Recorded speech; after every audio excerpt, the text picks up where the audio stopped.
სააკაშვილი, გვარამია, ხაზარაძე და გახარია ერთი ხელიდან მართული აგენტურაა. ხალხმა უნდა იცოდეს, რომ მათთვის მიცემული თითოეული ხმა არის უდიდესი ხიფათი ქვეყნის არსებობისთვის.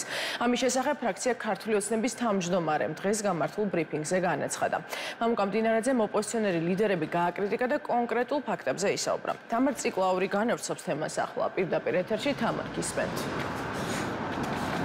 ოთხი ოპოზიციური ლიდერი, მათი პოლიტიკური სტრატეგია და ზოგადად მათი საარჩევნო გეგმები თუ მათი საარჩევნო პოლიტიკა იყო ის მთავარი თემა, რაზეც დღეს მამუკა მდინარაძემ ისაუბრა ბრიფინგზე. როგორც მამუკა მდინარაძე ამბობს, ეს 4 პოლიტიკური ლიდერი საკუთარ პარტიებთან ერთად არიან შემსრულებლები გარე დავალებებისა და მათ შორის არიან არა მხოლოდ ახლა, არამედ დავალებების შემსრულებლები იყვნენ წარსულშიც და ამ წარსულზე საუბრისას მამუკა მდინარაძემ ისაუბრა არა მხოლოდ ნაციონალური მოძრაობის ხელისუფლებაში ყოფნის პერიოდთან დაკავშირებით, ამ პერიოდში მიხეილ სააკაშვილის მოქმედებებზე და ნიკა გვარამიას პოლიტიკურ წარსულზე, არამედ მან თქვა, რომ მაშინ, როდესაც მათი ამ პოლიტიკური ოპონენტების დავალებების შემსრულებლებმა ძალიან კარგად იციან, თუ რა დამოკიდებულება აქვს საზოგადოებას ამ მომრჩეველს სააკაშვილისა თუ გვარამიას წარსულთან მიმართებაში. სწორედ ამიტომ გახდა საჭირო, რომ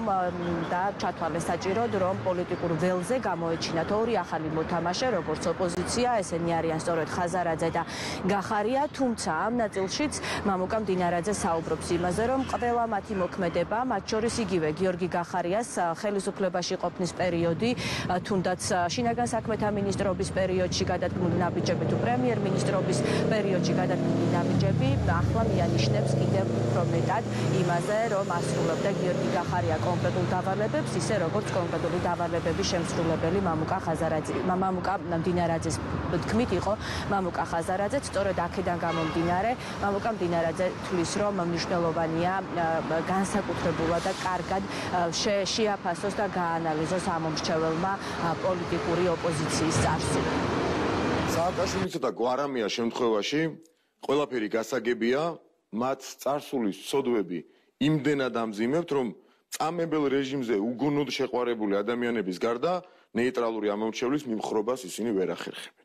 თუმცა პატრონებმა აქაც კი სადეს სისხლიანი ბრენდის ნაციონალური მოძრაობის უკანა პლანზე გადაწევა და მათ ნაცვლად ასევე სისხლიანი აგენტების გვარამიას, მელიას ჯაფარიძისა და ხოშტარიას ახალ სახეებად გასახება. ვერაფრით ხერხდება საზოგადოების თვალში სააკაშვილი გვარამიას პოლიტიკური კოლაბორაციის რეაბილიტაცია, კოლექტიური აგენტურის პატრონებმა საზოგადოების შეცდომაში შესაყვანად აქტიური მუშაობა დაიწყეს ხაზარაძის და გახარიას პარტიების წარმოსაჩენად, თითქოს ისინი დისტანცირებულები არიან ნაციონალური მოძრაობისგან და ახალ მესამე პოლიტიკურ ცენტრს წარმოადგენენ.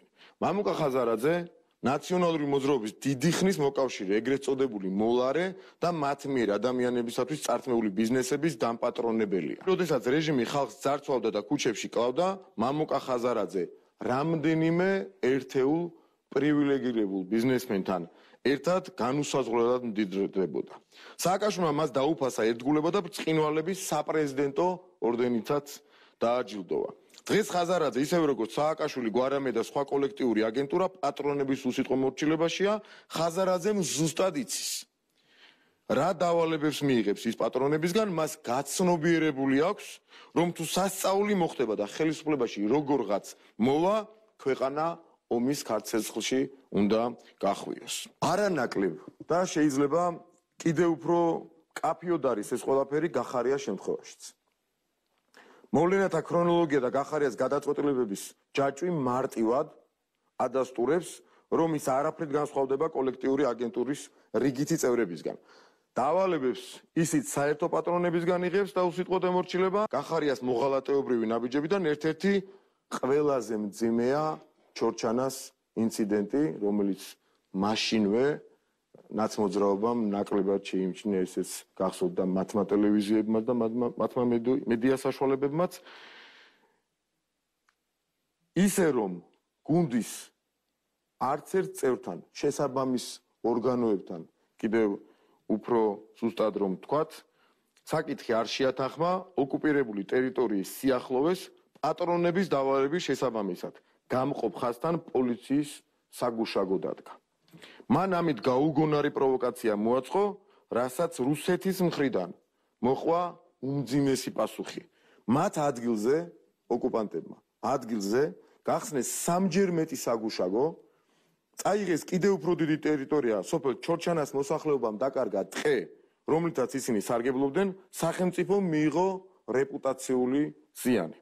თუმცა პროვოკაციის მთავარი მიზანი ახალი შეიარაღებული დაპირისპირების ხელოვნურად გამოწვევა იყო, რომელიც დიდი ალბათობით ფართომასშტაბიან ომშიც შესაძლოა გადაზრდილიყო. საკვანძო მომენტი იყო ასევე 20 ივლისის მოვლენებიც, რომელიც ასევე ძალიან კარგად გახსოვთ თქვენ ყველას, როდესაც პოლიცია პარლამენტის წინ ისეთ ადგილას განალაგა, რომ აგრესიულ მომიტინგეებთან დაპირისპირება იყო გარდაუვალი, რასაც რეზინის ტყვიების გამოყენებაც მოაყოლა. რაც პრემიერ-მინისტრობიდან ნაციონალური მოძრაობის მაშინდელი თავმჯდომარის ნიკანორ მელიას გამო გადადგა, საზოგადოებამაც უკვე ყველაფერი ნათლად დაინახა, გახარიას დავალება იყო ხელისუფლების ჩამოშლა.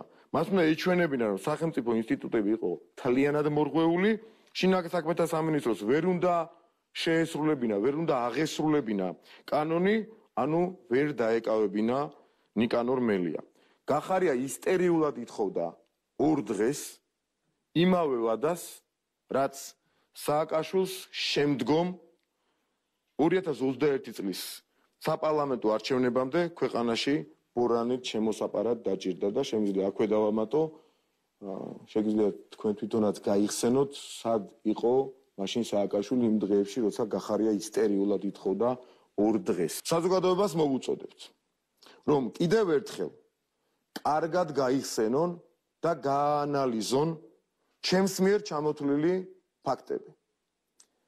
სააკაშვილიც, გვარამიაც, ხაზარაძე და გახარიაც ერთი ხელიდან მართული აგენტურაა. მაშინ როდესაც მმართველი გუნდი და დღეს კონკრეტულად უკვე მამუკა მდინარაძე ისაუბრა გარეთ ძალების ჩარევასთან დაკავშირებით საარჩევნო პროცესში, ასევე ისაუბრა გარეთ ძალების მართულ ოპოზიციაზე და ქართულ ოცნებაში თვლიან, რომ მათ შორის ბევრი პროცესი, რაც საზღვარგარეთ ხდება, დასავლეთში ხდება საქართველოსთან მიმართებაში, მათ შორის ახსენა რეზოლუციები და ისაუბრა ევროპარლამენტის რეზოლუციასთან დაკავშირებით, არის ერთგვარი მაშველი რგოლი ოპოზიციისათვის. სწორედ ასეთ მაშველ რგოლად და უფრო მეტიც კოზირად არჩევნების შემდგომ შემონახულ კოზირად მოიხსენიებს მამუკა მდინარაძე ევროკომისიის დასკვნას, რომელიც როგორც დაგეგმილი იყო, უნდა გამოქვეყნებულიყო 20 ოქტომბრისათვის, ანუ საქართველოში ჩასატარებელ არჩევნებამდე 6 დღით ადრე, თუმცა ახლა ცნობილი ხდება, რომ ეს დასკვნის გამოქვეყნება გადაიდო 30 ოქტომბრისათვის და სწორედ აი ამ გადადების პროცესს და სწორედ იმას, რომ საქართველოს ჩასატარებელი არჩევნების შემდგომ დაიგეგმა ამ დასკვნის გამოქვეყნება, მდინარაძე აფასებს როგორც ოპოზიციის მაშველ რგოლს და კოზირი, რომელიც შენახული აქვთ ერთისფრით ქვეყნის შიგნით ოპოზიციას, ქვეყნის გარეთ კი მათ იმ ძალებს, რომელიც მართავს ქვეყნის შიგნით ოპოზიციას. ევროკომისიის გადადება ჩემთვის პირადად ერთი რამის მიმანიშნებელი იყო, რომ აგენტურამ და მისმა პატრონებმა ხელი ჩაიქნიეს არჩევნების შედეგებზე ზეგავლენის მოხდენის მცდელობებზე. რაღაცა კუთხით მაინც ცდილობენ, მაგრამ შედეგი, როდესაც განსაზღვრეს, როგორც ჩანს, იფიქრეს, რომ რაც არ უნდა დაასკვნა ნეგატიური საქართველოს დადებულიყო და მათ ჩემი აზრი ეს იფიქრეს, რომ იქნება რეზოლუციებით, ბუნდესტაგის განცხადებებით, რეზოლუციებით მიღებული გადაწყვეტილებებით, გარეაქტორების, ელჩების ნეგატიური განცხადებებით იქნებ ვიმოქმედოთ არჩევნებზე და ეს ეგრეთ წოდებული კოზირი დავიტოვოთ არჩევნების შემდეგ, იმიტომ რომ დარწმუნებული ვარ, ისინი აპირებენ ყვირილს რაღაცების მოგონებას, როგორც გააყალბეს პივიტი, რომ გააყალბდა არჩევნები, რაღაც სიგიჟეები უნდათ იძახონ და 30-ში მათ უნდათ რომ მე დაეწიოს კიდევ ერთი დიდი ნეგატივი, რომ არჩევნები ჩატარდა ცუდად და ასე შემდეგ. ამის გათვლასთან გვაქვს საქმე. ისინი მიხვდნენ, რომ ევროკომისიის სუდი დასკვნა ხალხის მიერ უკვე გაშიფრული იქნებოდა, ეს რომ მოეხერხებინათ, აზრი არ ქონდა არჩევნების შედეგებზე ვერ იმოქმედებდა შესაბამისად და იქნება ამ შედეგებზე იმოქმედათ სხვა აქტივობებით და ეს კოზირი გადაწიეს, შეინახეს. ჯოკრის თამაშის დროს რომ არის ხოლმე. შეინახეს მომდევნო ეტაპისათვის რომ იქნება იმ აქციებს წაეხმარება. მართლ პარტიაში ამბობენ, რომ 26 ოქტომბრის არჩევნებს აქვს ფაქტობრივად რეფერენდუმის ფასი. სწორედ ამიტომ განსაკუთრებით მნიშვნელოვანია, რომ ამ მომრჩეველმა კარგად გაანალიზოს და კარგად გააცნობიეროს ის თუ რეალურად რომელ პოლიტიკურ პარტიას რა სურს ქვეყნისათვის და სწორედ ამ ნაწილში მამუკა მდინარაძემ თქვა, რომ მნიშვნელოვანია, რომ კიდევ ერთხელ შეახსენონ ამ მომრჩეველს პოლიტიკური ოპონენტების პოლიტიკური წარსული, აწმყო თუ სამომავლო გეგმები და ჩანაფიქრები.